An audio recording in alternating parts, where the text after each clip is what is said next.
मैं रितेश सिंह। मैं आप सभी दोस्तों का आपके चैनल अड्डा कानपुर पर स्वागत करता हूं। मैं आपके लिए इतिहास की पोटली लेकर आया हूं।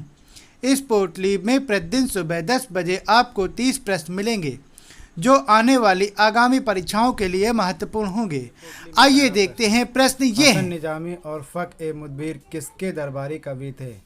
सही आंसर है इसका कुतुबुद्दीन ऐबक। कुतुबुद्दीन हसन निजामी और फ़ख-ए-मुदब्बिर कुतुबुद्दीन ऐबक के राज दरबारी कवि थे। दूसरा है, मोहम्मद गौरी ने पहली बार भारत पर आक्रमण कब किया था? 1175 में। मोहम्मद गौरी ने पहली बार आक्रमण 1175 में भारत के मुल्तान पर आक्रमण किया था।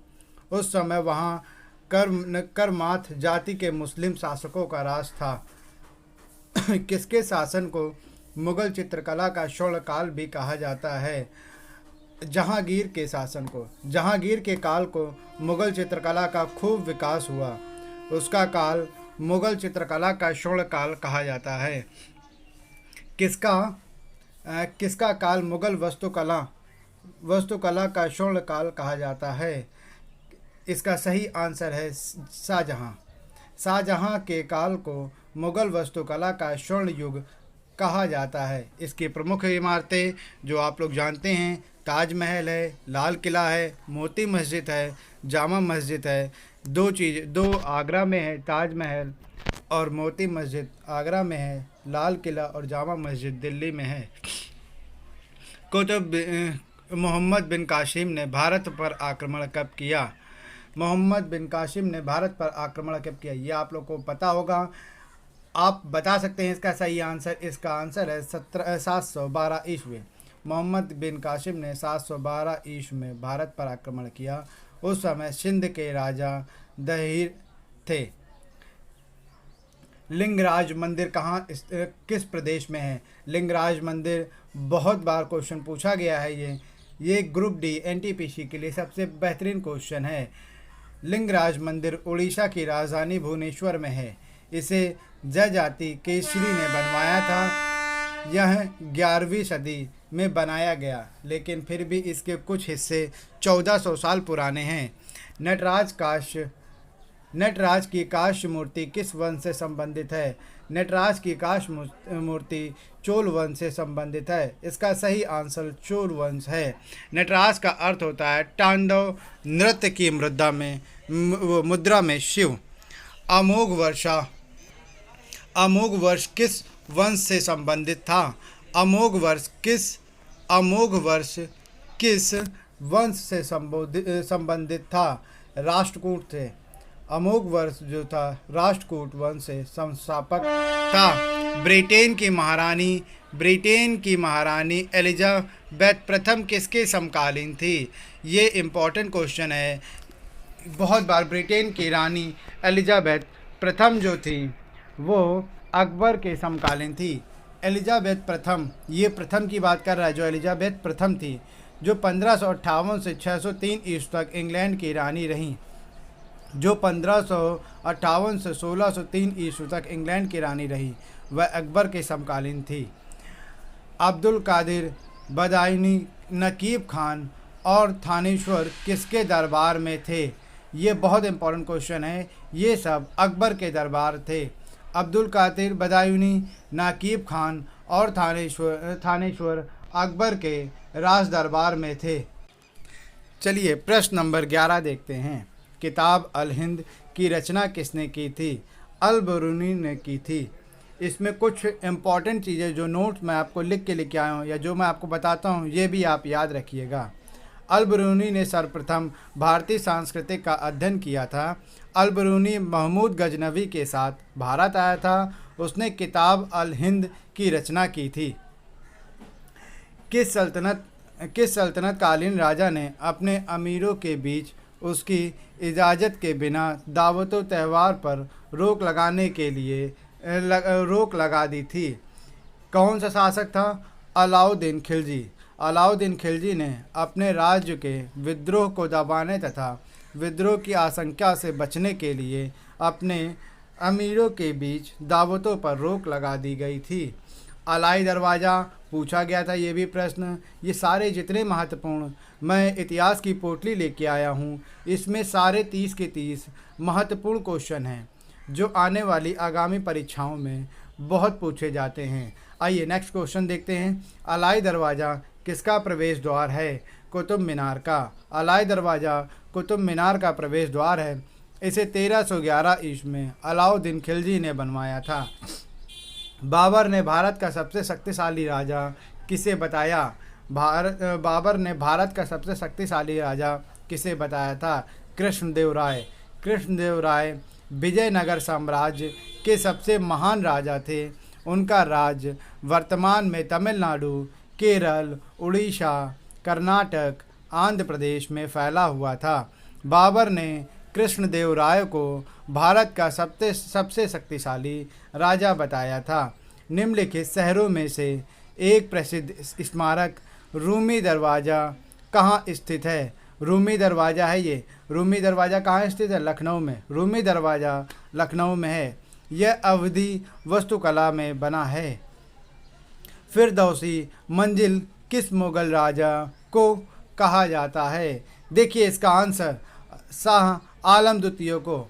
शाह आलम द्वितीय एक मुगल सम्राट था जिसे अंग्रेज़ों के हाथों बक्सर के युद्ध में हार मिली। किसके युद्ध में हार मिली? शाह आलम को बक्सर के युद्ध में रुत्रिमा किस नाम से प्रचलित थी? नूरजहां। में रुत्रिमा शेर अफगान की विधवा और जहांगीर की पत्नी थी, जिसे जहांगीर ने नूरजहां की उपाधि दी थी। शराब गुटका किस राज्यवादी कवि की हस्तलिपि है? भगत पीपा। बस इसमें इतना ही पूछा जाता है। शराब गुटका किस रहस्यवादी कवि की हस्तलिपि है? भगत पीपा। कबीर किसके शिष्य थे? ये सभी को पता होगा, रामानंद के। चलिए कुछ कबीर के बारे में बता दें। कबीर रामानंद के शिष्य थे। रामानंद भक्ति काल के प्रमुख संत थे। कबीर के 12 शिष्य अनंतनाद, साहरूनाद, सुखानंद, नरारीदास, भावनंद, भगत पीपा, कबीर सेन, धतना, रविदास और 2 महिला सिंह, सुश्री और पद्मावती थी। अकबरनामा किस भाषा में है? ये भी क्वेश्चन आप लोगों को आता होगा। अकबरनामा फ़ारसी भाषा में है। अकबरनामा की रचना अब्दुल फजल ने की। यह फ़ारसी भाषा।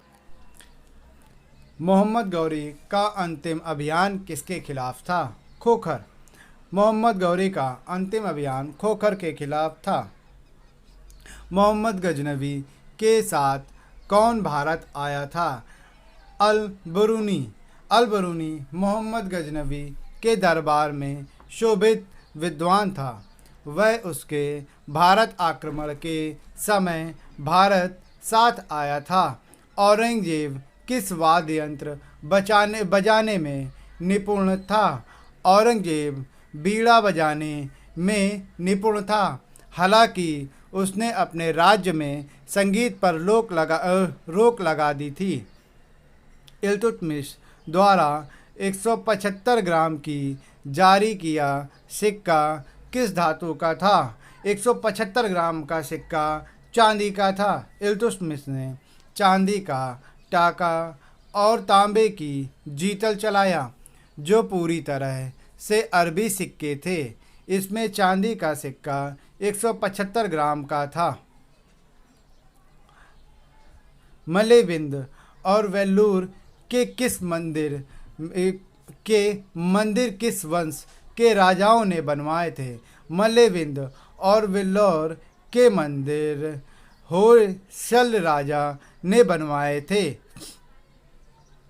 मल्लेबिंद और वेल्लूर के मंदिर किस वंश के राजा ने बनवाए थे?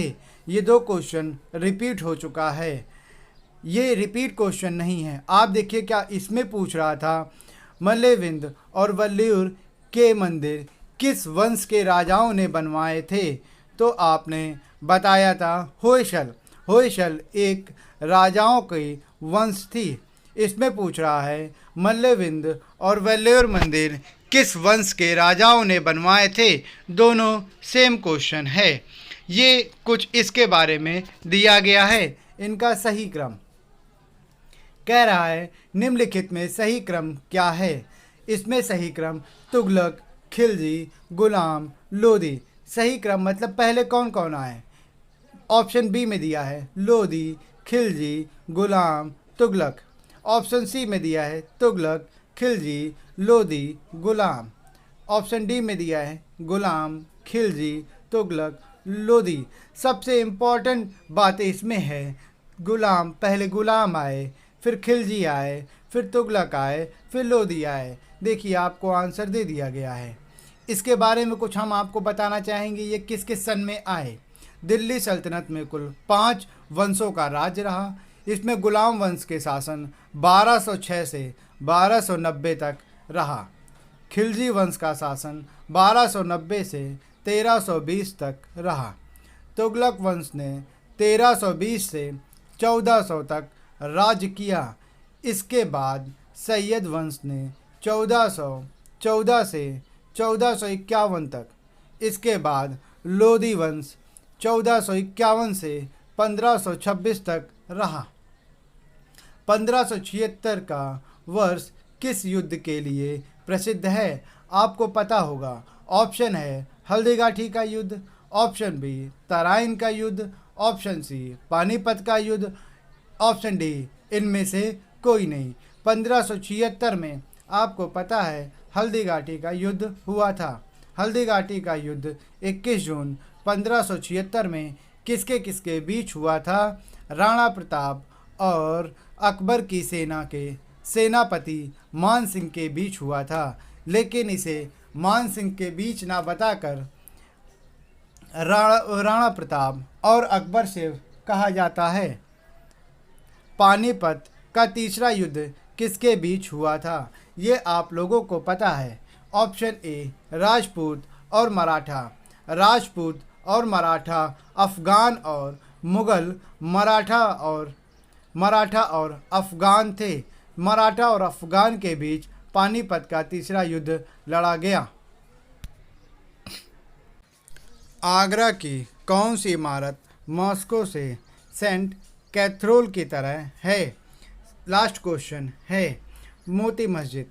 मोती मस्जिद जो है वो आगरा की मॉस्को के सेंट कैथेड्रल की तरह है।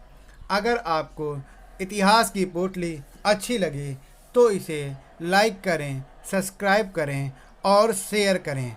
धन्यवाद।